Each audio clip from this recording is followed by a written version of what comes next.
Thank you all. How kind of you.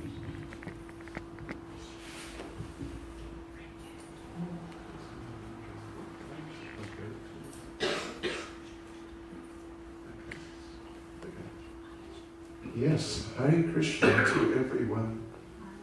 Hare Krishna. And how nice to be here with you all. So we are today, this afternoon, we are going to read a few verses from Bhagavad Gita. Bhagavad Gita as it is. Translation and commentary by His Divine Grace HH Bhakti Swami Prabhupada, who's our founder, spiritual master. And before I start reading these verses, let us chant a little mantra together. Well, responsibly. I'll chant it, then you respond. You chant it and respond. That's okay. Okay, ready? Om Namo Bhagavate Vasudevaya. Om Namo Bhagavate Vasudevaya. Om Namo Bhagavate Vasudevaya. Namo Bhagavate Vasudevaya. Om Namo Bhagavate Vasudevaya.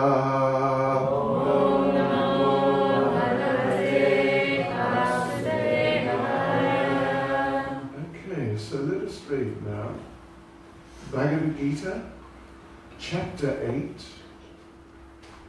8, titled Attaining the Supreme. And let's start with verse 5. And we'll read on a few verses. It's an interesting sequence. Oh, okay. So it's up there, is it? Oh, he's a clever young man. Well, perhaps we should just chant it responsively. You can repeat after me. Okay, fasten your seatbelts. Let's get into it. Antakale chamam eva. Antakale chamam eva. Smaran muktva kalevaram. Smaran muktva kalevaram. Ya prayati samadbhavam. Ya prayati samadbhavam. Yati nasyatra samshaya. Yati nasyatra Antakale chamameva. Antakale chamameva. Smaran muktva kalevaram. Smaran muktva kalevaram. Ya prayati samadbhavam. Ya prayati samadbhavam. Yati nasyatra samshaya. Yati nasyatra samshaya. Okay, let's have some of you have a go. Go on. See how you... Antakale chamameva. Anantakale chamameva. Smaran muktva kalevaram. Smaran muktva kalevaram. Ya priyati samadbhavam. Ya prayati samadbhavam. Yati nasti yatra samshaya. Yati nasti yatra samshaya. Antakale chamameva. Smaran muktva kalevaram. Ya prayati samadbhavam. Yati nasti yatra samshaya. Antakale chamameva. Antakale chamameva.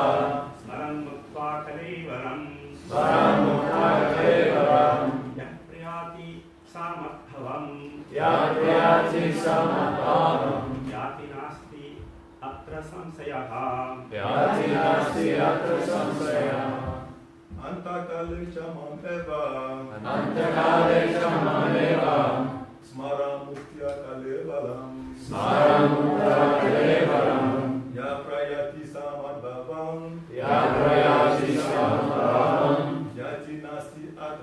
samsaya. Yati nasti atra samsaya. Antakale chamameva. Antakale chamameva. Smaran mukha kaleva. Smaran mukha kaleva. Yapayati chamabhavam. Yapayati samabhavam. Yati nasti atra samsaya.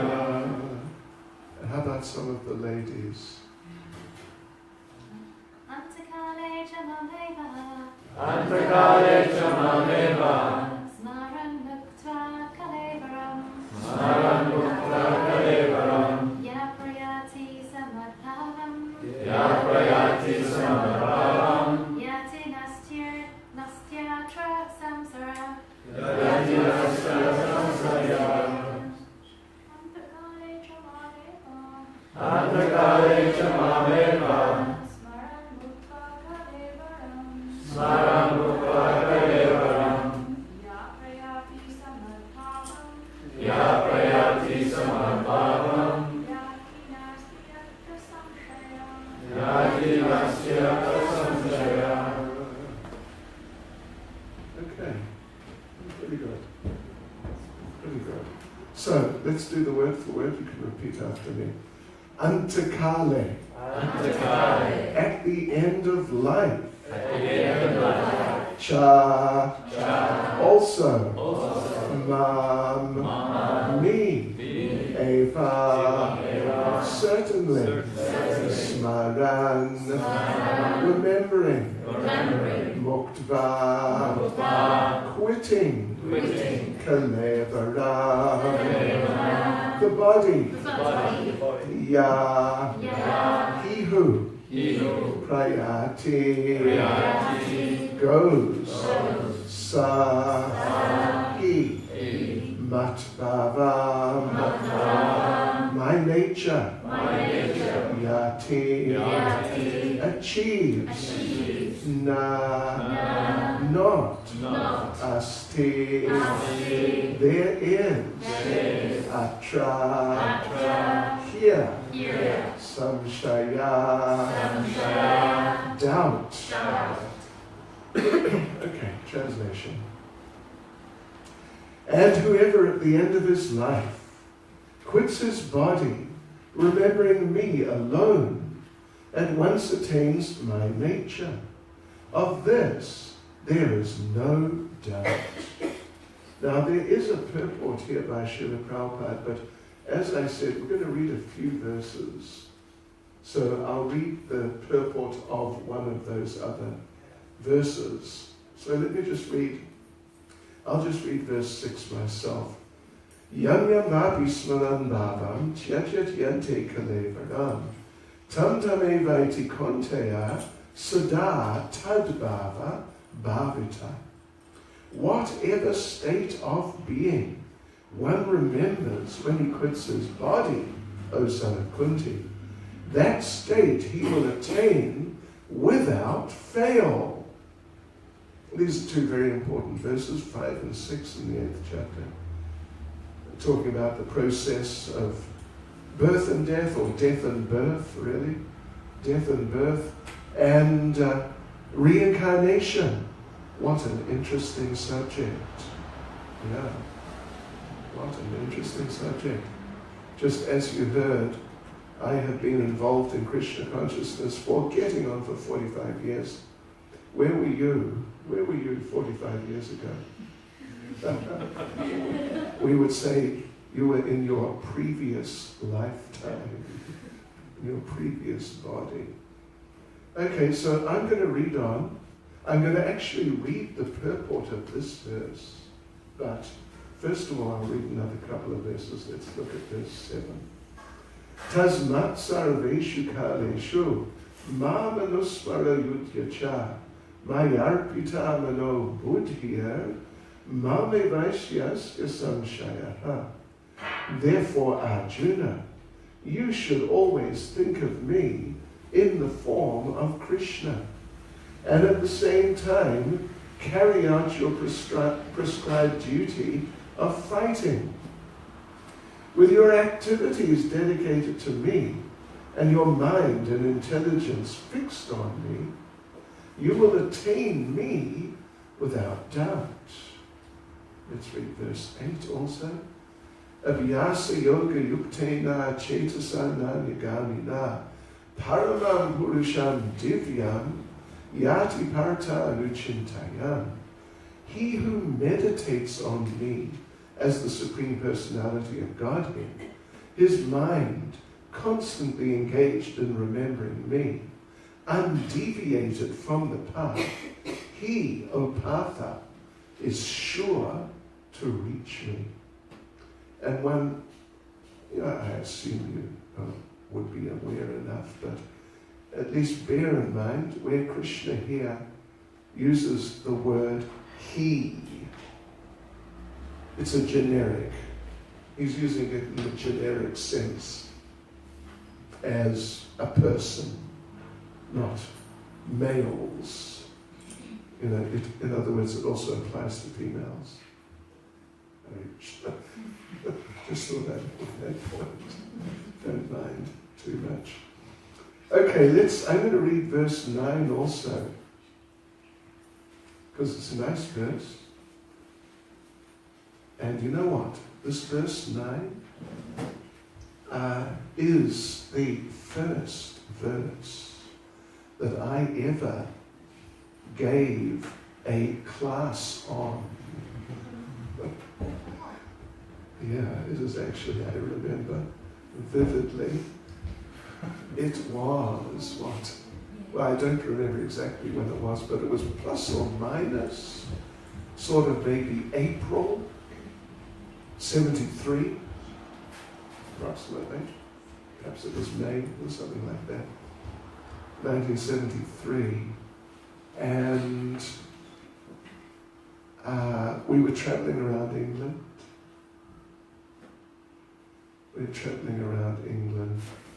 And I was just a new boy. I was just a young man.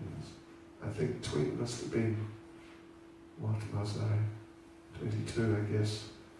So, and this was the first verse I gave a class on.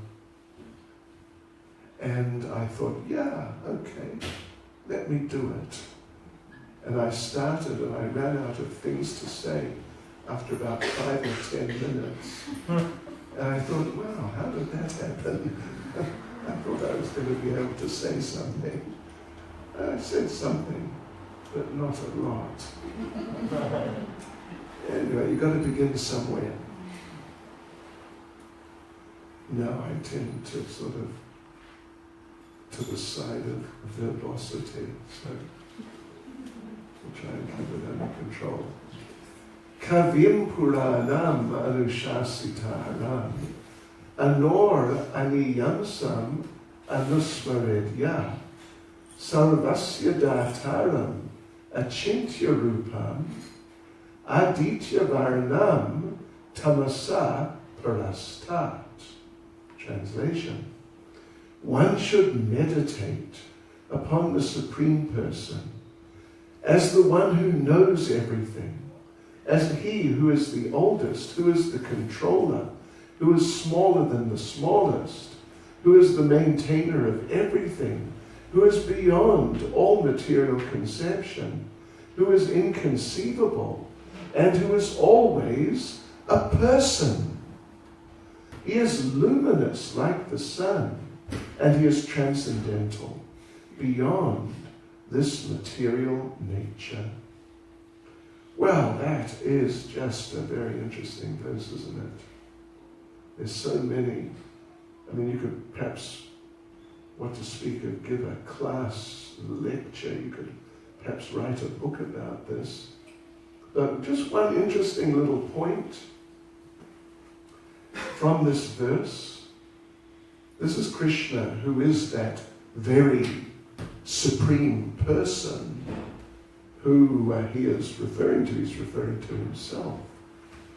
And very interesting point that Krishna says we should meditate on the Supreme Person this way and that way and various ways, and who is always a person. always a person. God, the absolute truth, the source of everything, is always a person. There's a type of simple, very simple logic behind that. Very, very simple logic. And that is that something cannot really come from nothing. In other words, we are humans. Some of you are parents.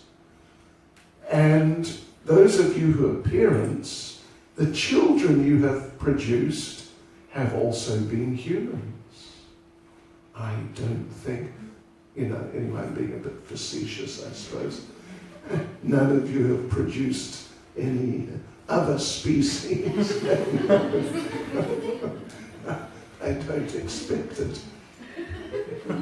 But, I'll tell you one thing, and don't mind me saying this, but I'm going to say it.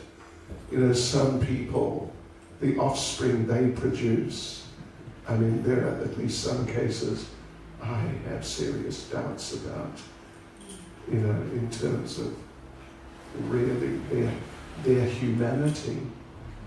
But anyway, be that as it may, but you cannot produce something from nothing.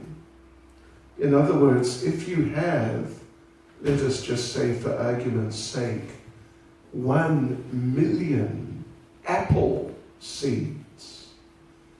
Do they grow apples around here? It's not too cold. They grow apples.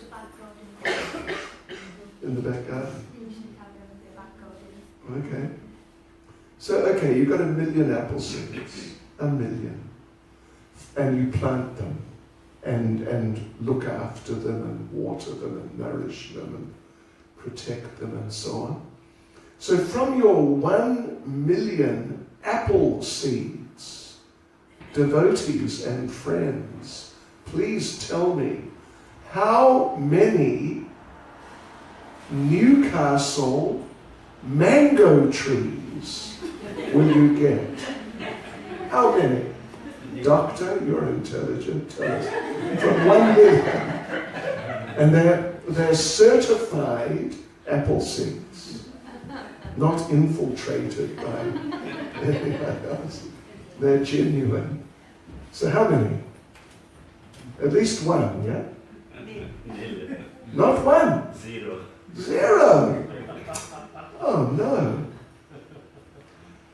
Well, you're right, actually. At least assuming they are apple seeds. Because something cannot come from nothing. Yeah. So if God is not a person, how can that which has been produced from God not include at least persons? Anyway, think about that one. I think it's a very simple logical point. Very simple logical point. That an effect is always present in the cause. Hope that's not too abstract an idea. An effect is always present in the cause. Yeah. If the effect is not in the cause, it would tend to mean you don't understand the cause. Or, maybe there was something else which was the cause. A little confusion got in there somewhere. So, Krishna, God, the Absolute Truth, has produced people. He must have personality. He must have personality. And therefore Krishna says that we should meditate upon the Supreme Lord as always being a person. Is always a person.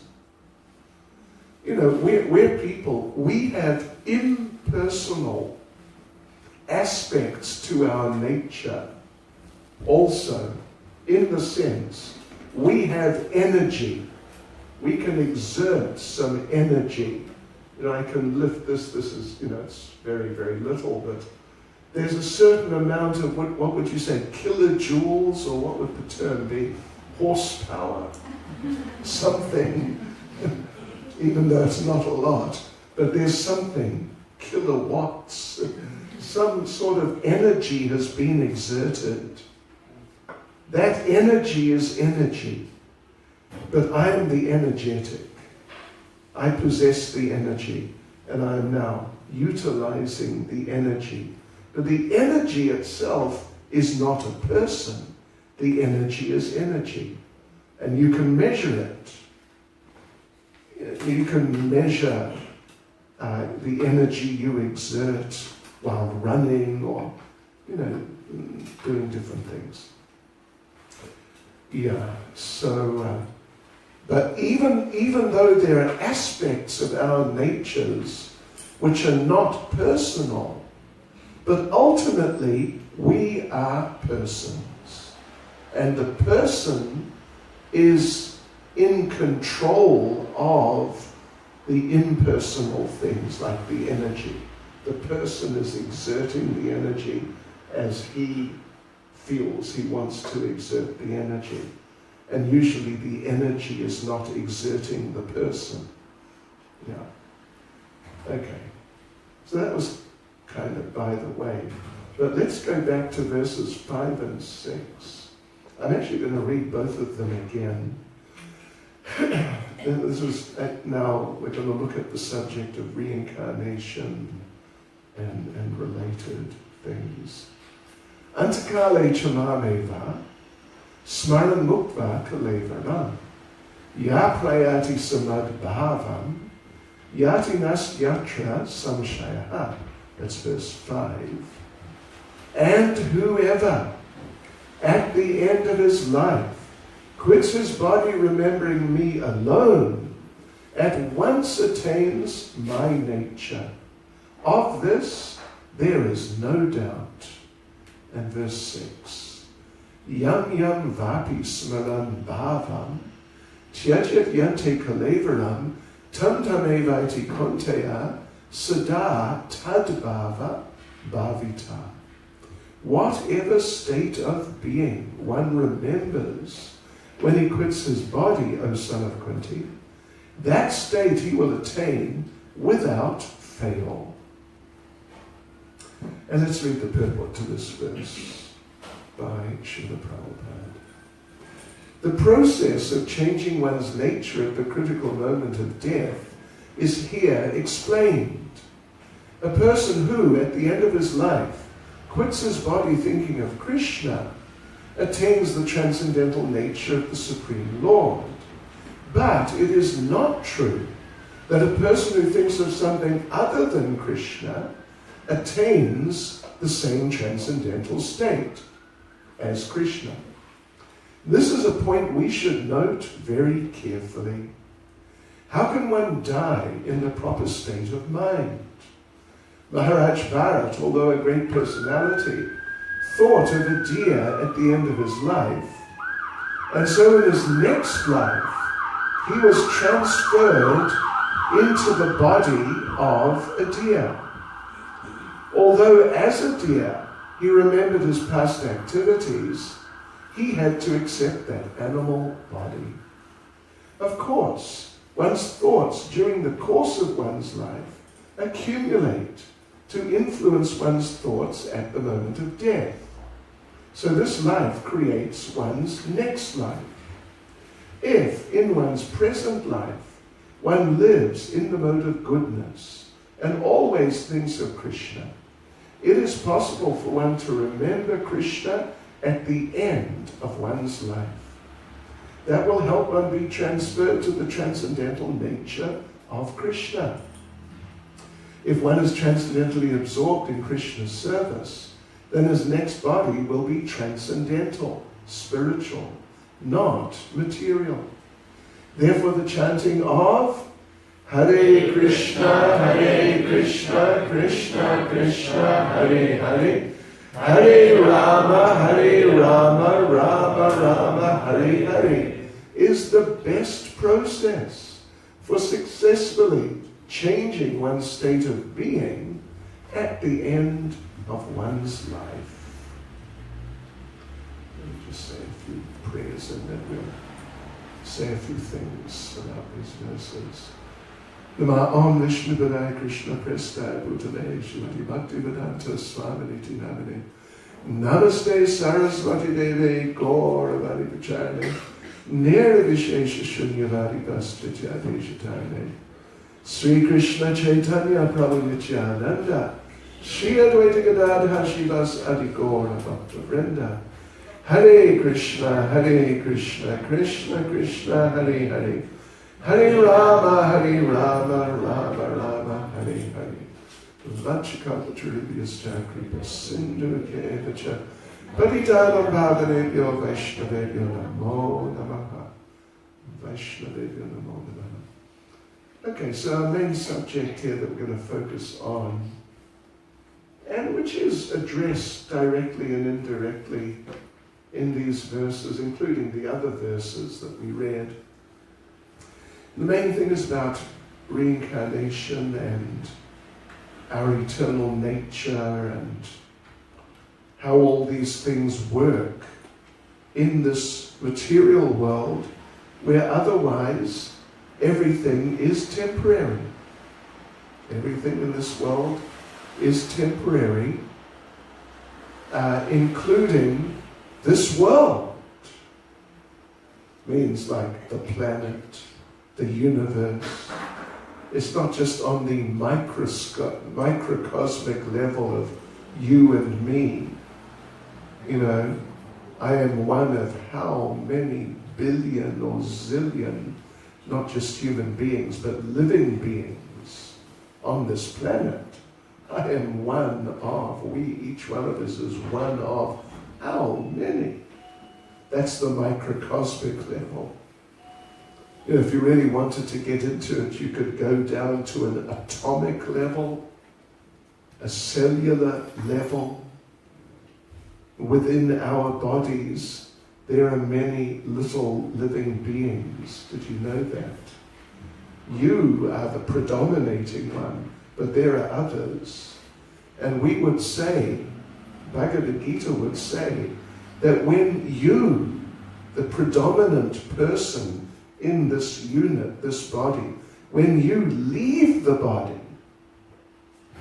then the other little living beings who are already here, they will take over. I mean, don't mind me talking about these things too much, but you know, if people, in our tradition, generally when people die, when bodies die, we use cremation to burn the body. In the Western tradition, at least more often than not, they bury the body. But if you happen to come back, you know, give it a few years. If you come back some years later and, you know, exhume the coffin and open it up, you'll find that probably what's left is the skeleton or, you know, whatever. But the body has been eaten by little living beings who are already here. They didn't come flying in. They were already there. Yes. And you know what I read this morning or yesterday? Did you know? How's this for some useless information? They exhumed the body of Salvador Dali. Did you read that? I think yesterday. And they opened it up and you know what they found? I mean, if you're familiar with Salvador Dali, he had this rather extraordinary moustache. The moustache was still intact. How's that for useless information? Oh, excuse me. But CNN said it, so it must be right. Don't tell Donald Trump I said that. He'll say it was fake news. So this is the thing though. This is the thing, friends and devotees. Please, give us your attention. Lend me your ears. This is the thing. Here we're talking about, these verses are talking about the process of the life of this body, if you want, you could put it in that way, or at least the process of the death of the body. And then what happens, what happens? What happens? In the beginning of Bhagavad Gita, Lord Krishna has gone to some lengths to try to make the point, repeatedly actually, make the point in different ways from different angles of vision, that actually we are all eternal persons. But of course, we're living in these temporary bodies. We're living in these temporary bodies. And so the question then arises, if we are eternal, but the bodies are temporary, when the body, my body, your body, when our bodies come to their inevitable end, what is going to happen to us or the eternal person who is actually the being who is animating the body, lending the life to the body, lending the life, lending the consciousness, the awareness, the thinking, just the awareness that we're conscious. What is consciousness? Consciousness, what does it mean? It means we are conscious. That's what it means. We are conscious. So that eternal person, eternal conscious person, living person, while within this body, is lending his or her consciousness, life, all these, the different symptoms and features of life, to the body, which is otherwise. It's otherwise just a combination of material elements, like everything else in this world. Like everything else. When I was living in England in the 70s, I read an article in the London Times, and it said that some scientist had analysed the typical body of a typical person and concluded, he'd analysed it in chemical terms.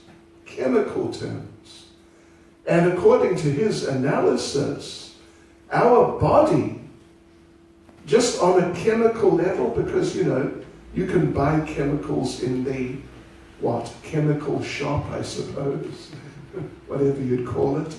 I mean, there are definitely places where they sell chemicals. He said, you can buy the same quantity of chemicals of all the different types without exception. They're all included, every single one. At the time, let's just say 40 years ago, it was in the vicinity of 10 quid, ladies and gentlemen. If we include inflation now, 40 years later, maybe, I don't know, maybe it's 30 or 40 quid or whatever it is, but it's not a lot, is it? It's really not a lot. You buy a motor car for how much? 10,000, isn't it? Actually, I don't even know the local prices, but you probably get some sort of fairly average motor car for 10,000. Am I right? Yeah. Toyota? If you're a Toyota driver, please don't mind me saying it's an average car. Well, how much is a Mercedes-Benz? I know a lady on my road just bought a car for 30,000. 30. 30, and it seems to be causing her a lot of tension. She's always running out. Oh, okay. I Has don't think anyone she's enjoying scratched it. the side of it? That's what she's in full tension of. Some people, they do that. They come and scratch the side of the car just to get at the person. Yeah. Okay, 30. So it's a fairly good car then, or moderate. I guess so. It's a very big one. Ooh, Like one people carry it type. wow. Okay, so 30,000 for a motor car. Your body might be worth 50 pounds. It's an interesting perspective, isn't it? Your car might be worth 1,000 times more than you. Okay, anyway, so the body is the body. Yeah, you know, when I was in school in New Zealand, as you heard, I'm born and raised in New Zealand, we were told our bodies were 70% water, H2O. In England, of course it rains more in England. Maybe the water level is higher, 80%. Or if you're a wishy-washy type of person. Anyway, so let's just say, for argument's sake, 70%. It's just water, you know, like this is just water. It's just water. And then in the body there's calcium, right? Our bones are mainly calcium. And then whatever else there is, I don't know, maybe some H2SO4. What's H2SO4? Sulfuric acid. Yeah. NaCl, sodium chloride, some salt. Yeah. So, but they're just ordinary chemicals. They're nothing special in these bodies, some unique chemicals that you don't find, for example, in the dogs or the cats. The dogs and the cats, their bodies are made of basically the same ingredients in chemical terms. And you know what to speak of that, even this table, it's composed of certain chemicals. Anything material can be understood in chemical terms. So, but are you, think about it, are you just some chemicals? Mr. H2SO4? That's not a very nice way to see yourself, is it? I am an acidic person, not alkaline. So, the way Krishna puts it, at least at the beginning of Bhagavad Gita, is that we are very different.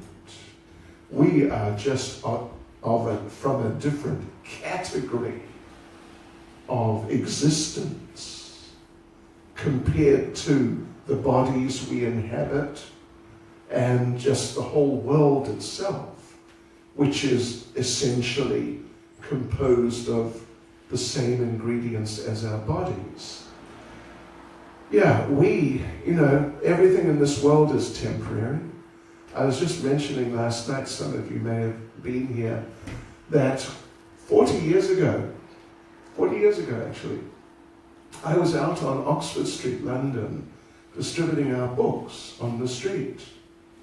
And one older man came up to me, or maybe I approached him, and we just chatted for a minute. And then he asked me how old I was. I said I was 25. I was 25, 40 years ago. And he said, I forget the exact words, but he said, something to the effect that I'm not just a little boy like a teenager. I'm kind of an adult or something along the lines of an adult, not just a youngster. Now, look at me now, I'm 65 actually. And on August the 14th, I'll be 66. And I can tell you, those 40 years, in terms of the body, what a difference they have made. Oh my gosh. Now, when, I lecture very frequently, pretty much every day. And often now I look around and I see, I sort of check out the audience. And it's not unusual that I see, what do I see? I am the oldest person in the room. Now today I'm not. So it's you have the honor. They're older than me. But now, it's not uncommon at all that I'm actually the oldest person in the room, even often by 20 years. Yeah. So I can just affirm and confirm that our bodies are temporary. And particularly when you get to this age, then it becomes a bit of a countdown. Really. My father died when he was 81. My mother died when she was 91. I'm now 65. 81 means what? Another 16 years. My mother 91, another 26 years. It's not long when you're 65. It's not a long time. Yeah. So everything material is temporary, including the whole thing, the whole universe. Even the universe is temporary. But as Krishna explains in the beginning of Bhagavad Gita, we're all eternal conscious persons. And in that way, we're very different from our bodies. The body is not conscious in and of itself. Consciousness has been lent to it by the soul. It's a little bit like, consider this as an example. It's not a perfect example, but it's not too bad. If you have a watch, look at me, I have a watch. It's actually one of these fitness things. It is a Garmin HH. No. Anyway, it's a Garmin something or other. And I have to recharge the battery once a week. And, if you've got like a Seiko or a Citizen, one of these types of watches, it's got an actual battery in it. And after maybe a year, the battery runs out, you've got to replace it. Or even you can open it up, if you know how. You can open up your watch and take out the battery, and the watch stops on the spot. But then if you put the battery back, the watch starts ticking away again. So it is not the watch, it is the battery, which is, giving the energy for it to function. It's the battery. You can have, at least in terms of these battery-powered watches, as sophisticated a battery-powered watch as you like. I don't know if Rolex makes battery-powered watches now, but some very sophisticated battery-powered watch with thousands of parts. But you take the battery out and it's useless. It's just totally useless.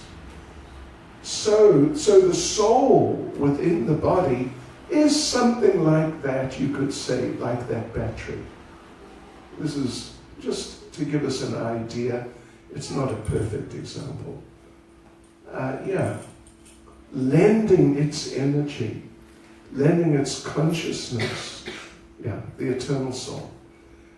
So, then, at least as Krishna explains there earlier on, and these verses are saying, that the body comes to an end, either it just becomes so worn out, because it becomes so old, it just becomes dysfunctional, or maybe it gets smashed in an accident, or some serious disease, or something of that sort.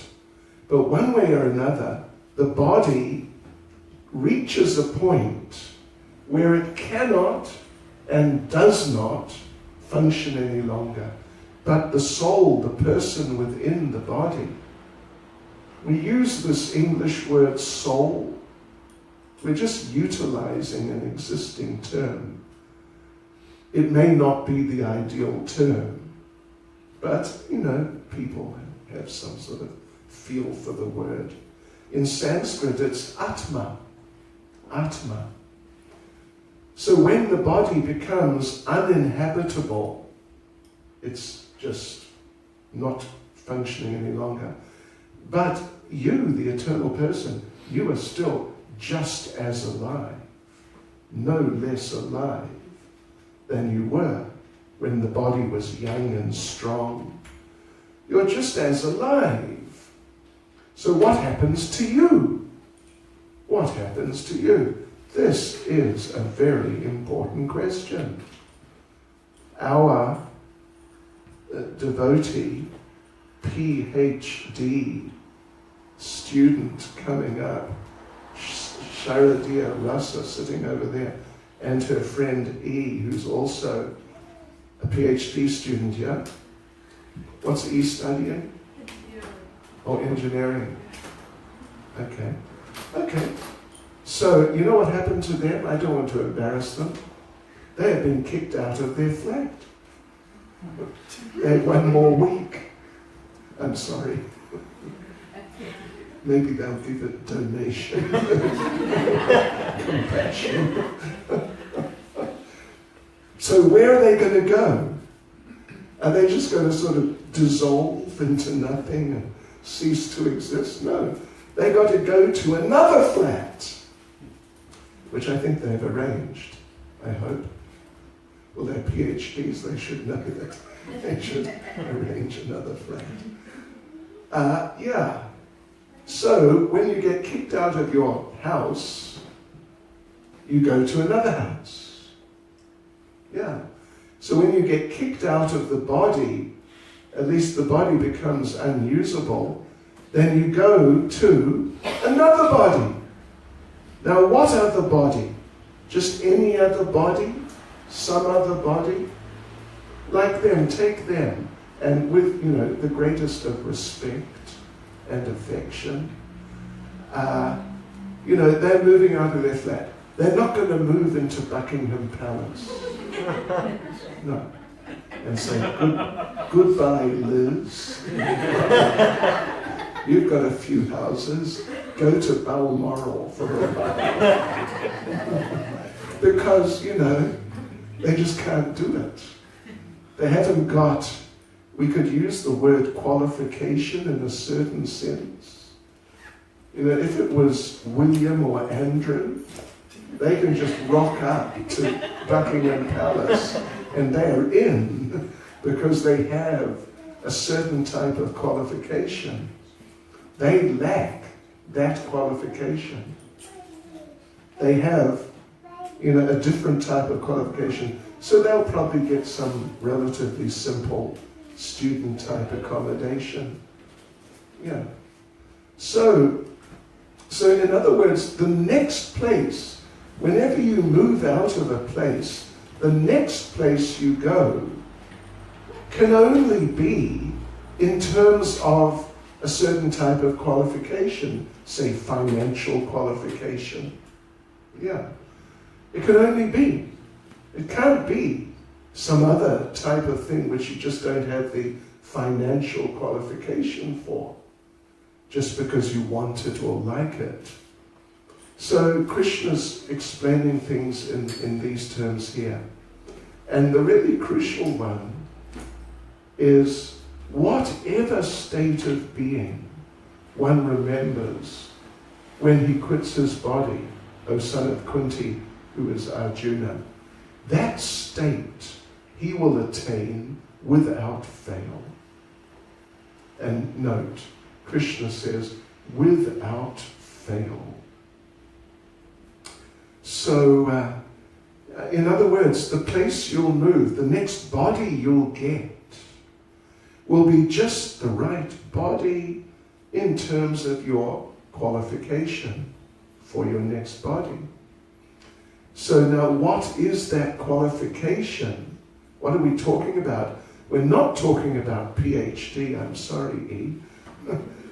In terms of your next body, it's not really the criteria. Or if you're a rich man, like, do we have any rich men here? Anyway, if you are, king, if you're a king of Newcastle, the owner, who's rich? The king of Newcastle?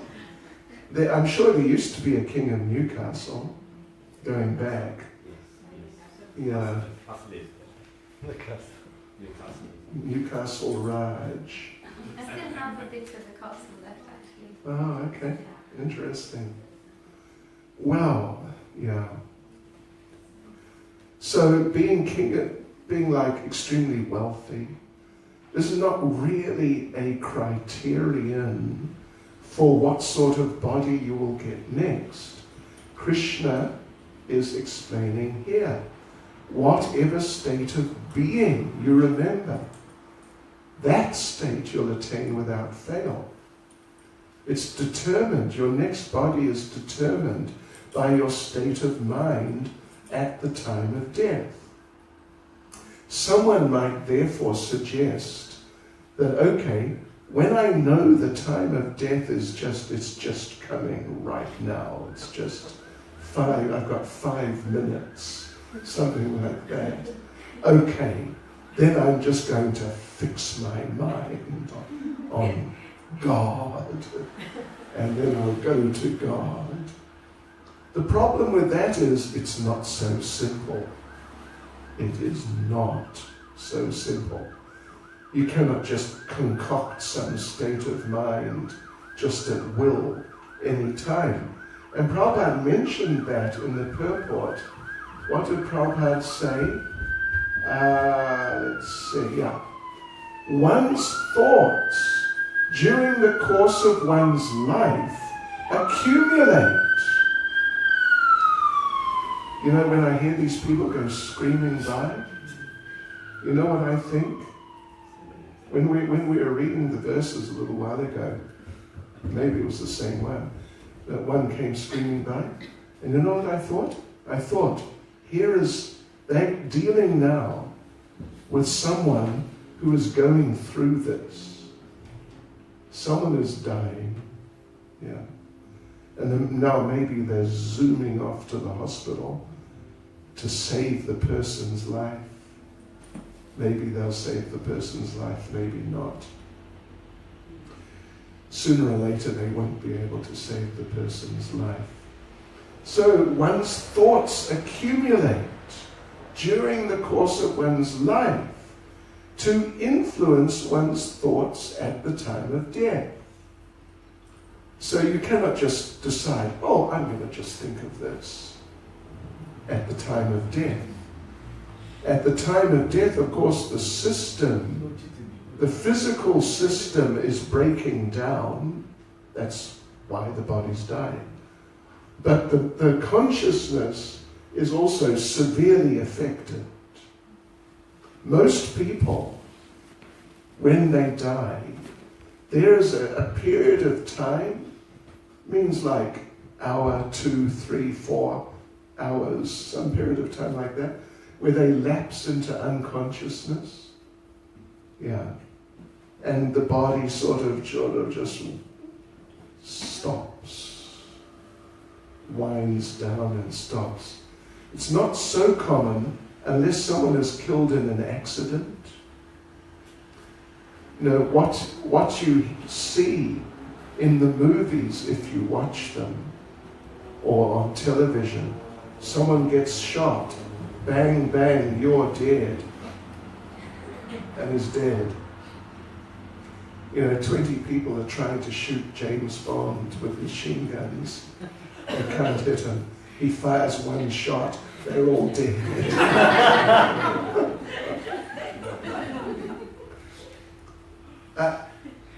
You know, I've not seen anyone who was shot, I mean when they were shot, but people who have told me, people don't just die as they do in the movies. Bang, you're dead. Oh, gone. Normally when people are shot, they die from loss of blood. Yeah, that's normally how people die if they're shot, like from loss of blood. And you know, unless it punches the heart, actually punches the heart. Even if it punches the heart, it may take a little while. But if it doesn't puncture the heart, it takes time. It really does. Even if they're shot in the head, it takes time. I mean, many people are shot in the head and they survive.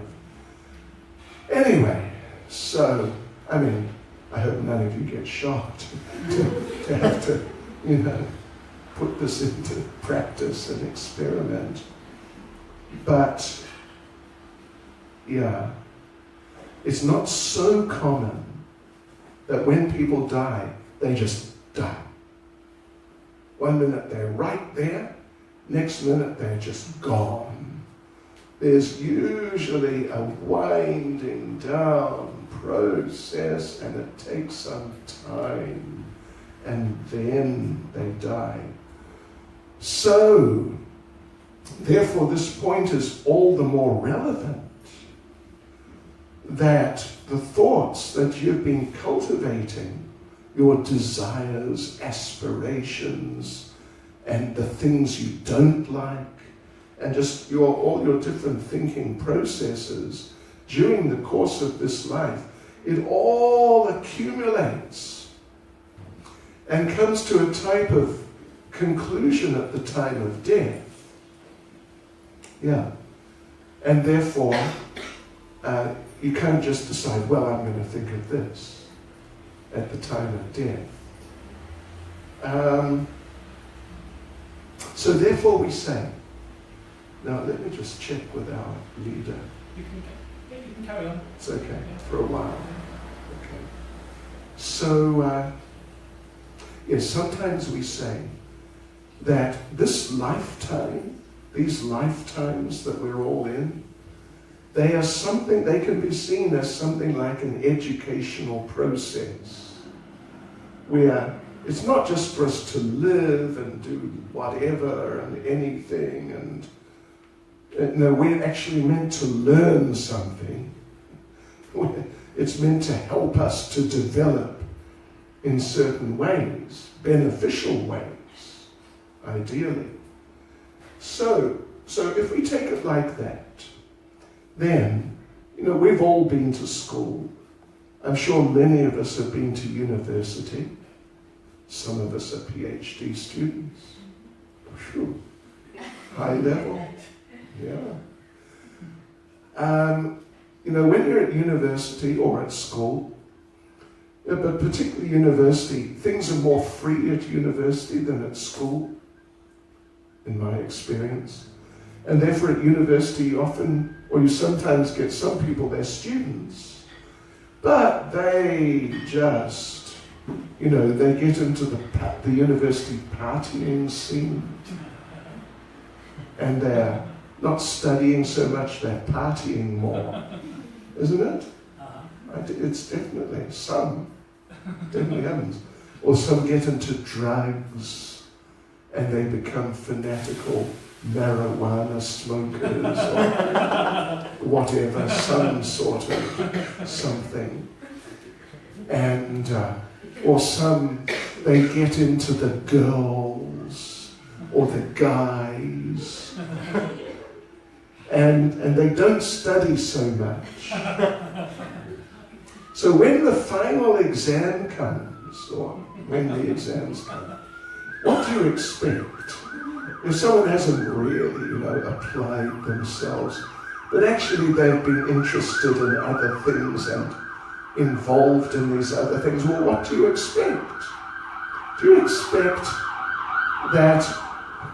See, that was another one. That's what you expect. That's what you expect, an emergency. Right. Yeah, well, what do you expect? Do you expect that, if you're doing, say, a typical degree course, undergraduate, maybe it's 4 years, this is fairly normal, 4 years, but you haven't studied. And now comes the final exam. So what are you going to do? Are you going to say, okay, 1 week, even 1 week before, I am going to study everything. In 1 week, you're going to cover 4 years? You're not. And you're going to fail.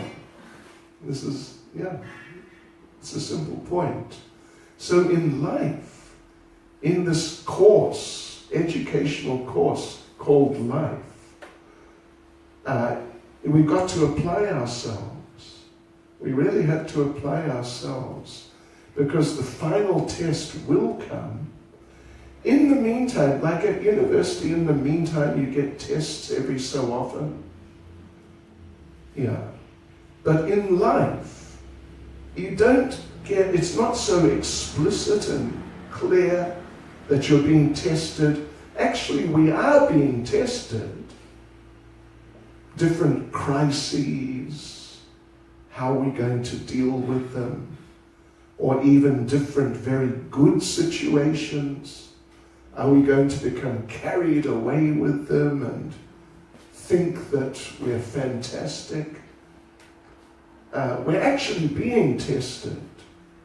But the thing is, it all culminates in the final exam, which is the time of death. So, as Krishna's explaining here, you have to prepare yourself through the course of this life, because it's all going to accumulate. And even if you do that, if during the course of this life you really work on it, on your spiritual life, developing your spiritual consciousness, Krishna consciousness, then even if when the time of death comes, even if it's not just quick, like you can be sitting there chanting Hare Krishna very intently and suddenly you're gone. If it happens that, you sort of ease your way out over some hours and you lapse into unconsciousness. It's actually what happened with Srila Prabhupada. He became unconscious. So, but the thing is that if you have, through the course of your life, really developed your Krishna consciousness, then even if you lapse into external unconsciousness, but your actual consciousness will already be tuned. It'll already be tuned, and you'll remember Krishna naturally. You'll not be inclined to remember anything else. Your mind will just gravitate. Your mind will just gravitate to that. So therefore, as Prabhupada's saying here, and we're now saying to all of you, we all, not just you all, but we all, we should work on our Krishna consciousness starting today at, according to that clock, what? Say 4:45 on the 23rd of July 2017. I'm advising all of us, we should start working on our Krishna consciousness. We might be a bit older and think, well, so much of my life is already gone. But better late than never. Deal with the reality, the current reality, and just start working on it now. What do you think? Yes. Good idea. Good idea. I think it's a good idea.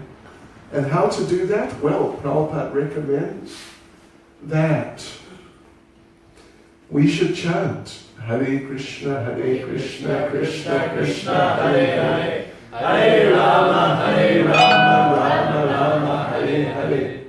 Spiritual sound vibration. Let me just mention a word about that. We have our senses, sight, hearing, smelling, touch, taste. And then we have the mind, which is sometimes called the sixth sense. It's at the very least very, very connected to these other senses that we mentioned. So, of the senses, according to the Vedic literatures, and if you think about it, you'll see that it's true, of our different senses, the sense of hearing is the strongest. And if you ever thought about that.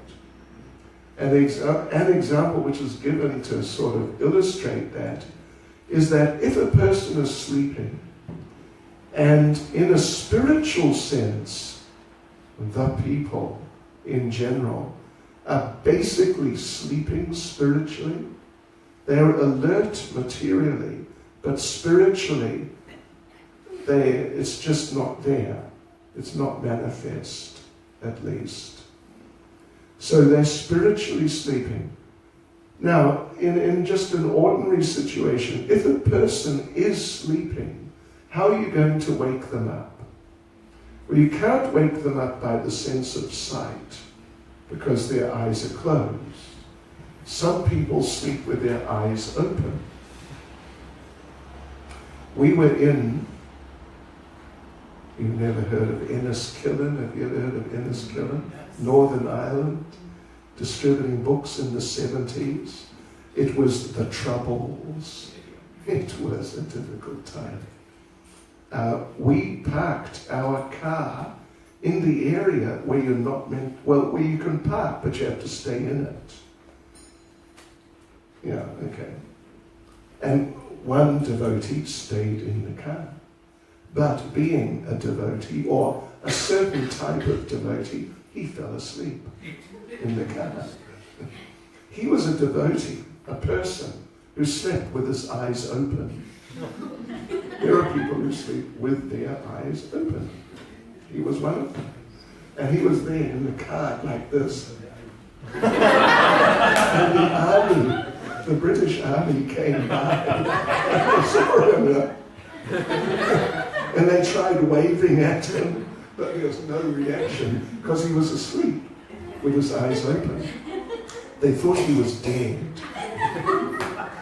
And, oh, what a scene. Then there were helicopters flying over. They thought it was some terrorist situation. So, okay, but back to our idea here, that if someone is sleeping, you cannot wake them up through the sense of stimulating the sense of sight, because usually their eyes are closed. Sense of smell, I don't think so. I mean, if you're really close to them, you could maybe, I don't know, put something strong smelling under their nose.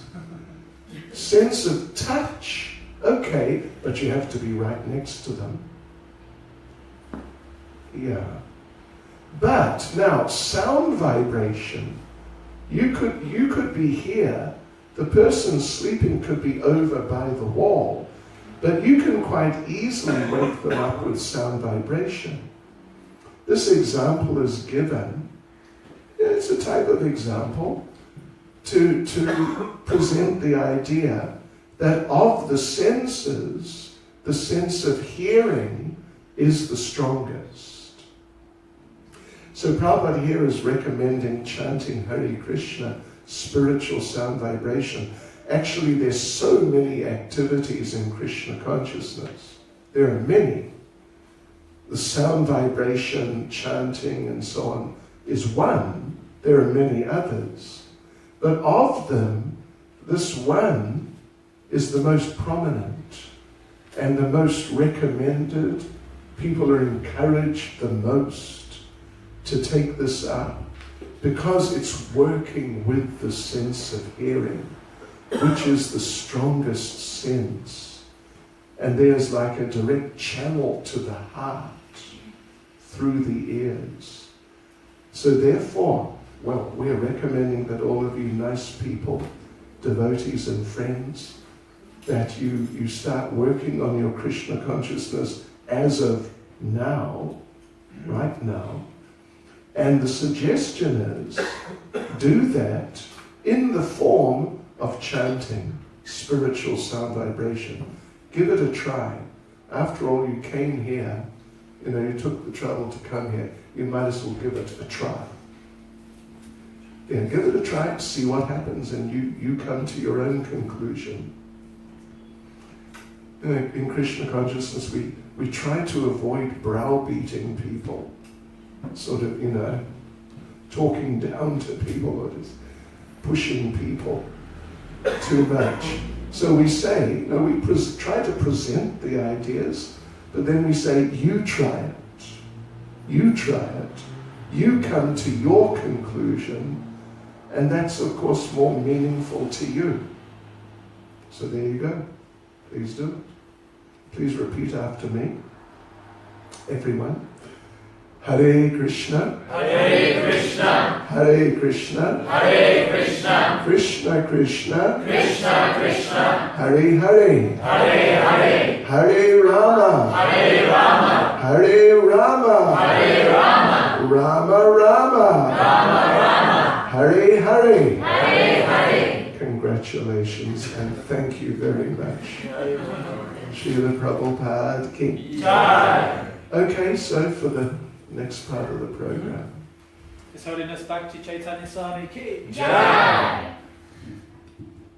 So thank you very much. So I don't know about you, but I'm feeling inspired to chant Hare Krishna. As Maharaj was just saying there, it's up to us to put it into practice. We've had the theory, now we'll do the practical. So we're going to do a little chanting of Hare Krishna. I was going to ask Maharaj, would you like to chant Hare Krishna? Okay. Yeah. And so if you're feeling inspired, you can get up and you can dance once the music gets going, the kirtan gets going, or if you've eaten too much, or you're just still digesting, or if you need to, you can sit down. But one thing we would recommend is that actually, if you are feeling inspired, then the dancing unlocks the devotion. So we'll chant for a little while, and then most of you, or many of you, have already eaten. If anyone's got room for more, there will be some prasadam. But for those who weren't at the morning program and haven't eaten, then there'll be some prasadam, which is a vegetarian feast that's been offered to Krishna with love and devotions, healthy for the body, healthy for the mind, and healthy for the soul. But first we'll do some chanting. Hare Krishna. Okay. Yeah, sure. And even if you're feeling full after lunch, if you stand up and move around a bit in the kirtan, it will help you digest. And if you are hungry, it will make you more hungry and will be better. I go to Russia. In Russia they say, hunger is the best chef. Did you get that? It's a very subtle way. Hunger is the best chef. If you're really hungry, even something which isn't so nice will taste great. Okay, here we go.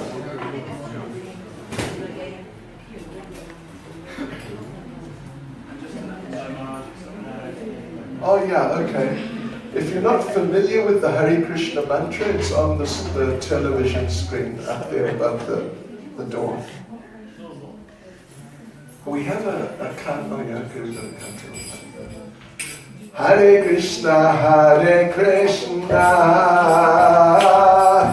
Krishna Krishna, Hare Hare, Hare Rama, Hare Rama,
Hare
His Divine Grace, HH Bhakti Caitanya Swami, Srila Prabhupada Ki, ISKCON Swandracharya, Srila Prabhupada Ki, Natkori Vaishnava Vrinda Ki, Namacharya Srila Haridas Thakur Ki, Prem Se Gosi Krishna Chaitanya Prabhu Nityananda, Shri Advaita Gadadhara Shivasni Gaura Bhakti Vrinda Ki, Shri Shri Radha Krishna Govanath Sham Kundrat Giri Govardhan Ki, Shri Vrindavan Dham Ki, Shri Mayapur Dham Ki, Shri Jagannath Puri Dham Ki, Shri Shri Panchatattva Ki, Srila Prabhupada Ki, Shri Harinam Sankirtan Ki, Gopremanande.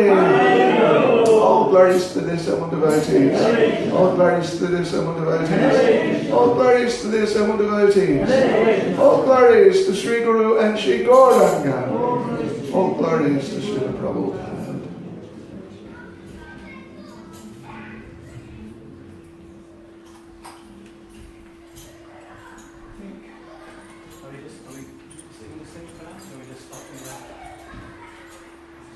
Just like that.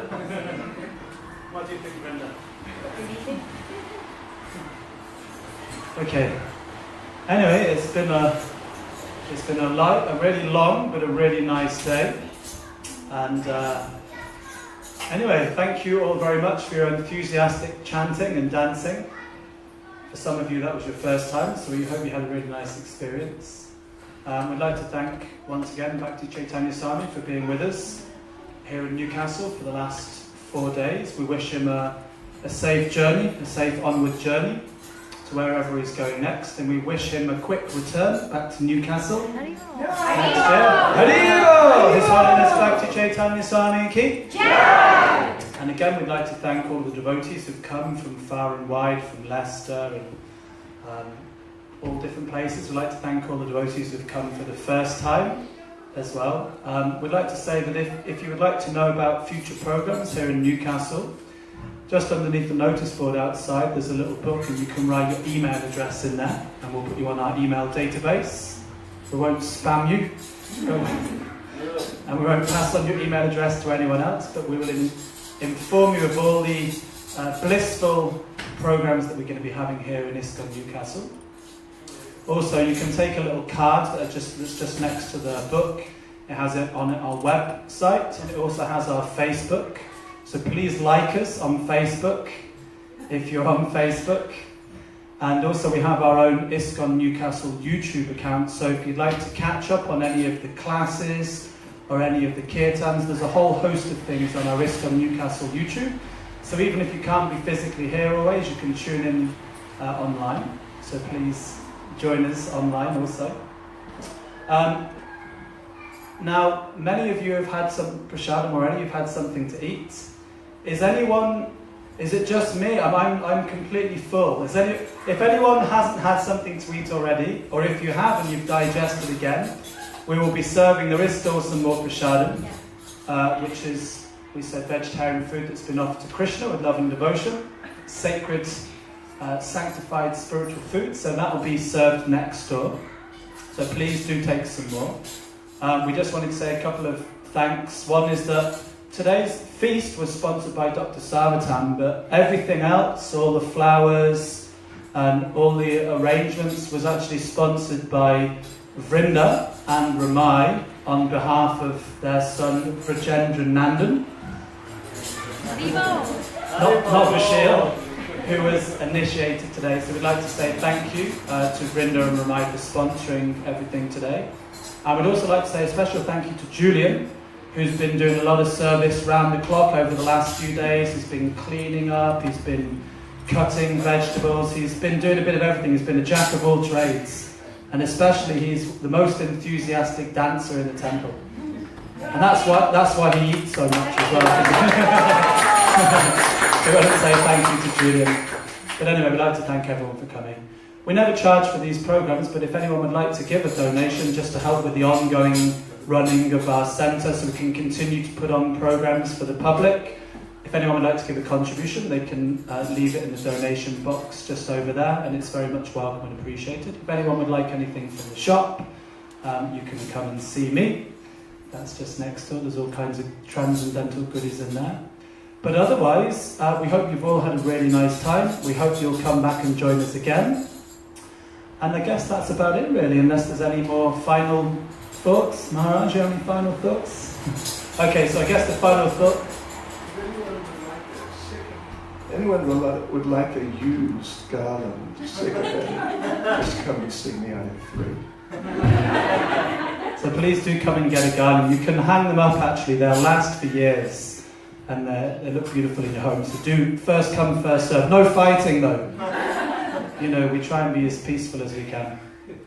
Okay, so I think that's about it. So we wish you all enjoyable rest of the evening, and all we can say is Hare Krishna, Krishna Krishna, Hare Hare, Hare Rama, Rama Rama, Hare Hare. Srila Prabhupada ki, Shri Shri Panchatattva ki, His Holiness Bhakti Caitanya Swami ki, all of you ki, Nitai Gaura Pramanande.